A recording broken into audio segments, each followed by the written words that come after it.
You ask Tiger to solve. This deals with linear equations with one unknown. The final result is x equals 1. Let's solve it step by step.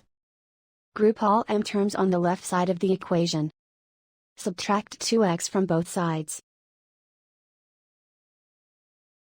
Group like terms.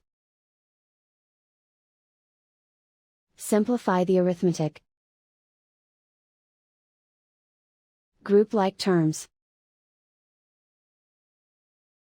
Simplify the arithmetic. Group all constants on the right side of the equation. Subtract 4 from both sides. Simplify the arithmetic.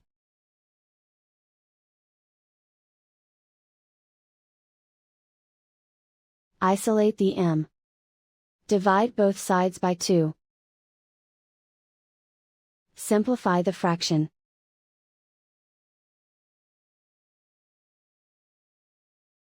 And so the final result is x equals 1.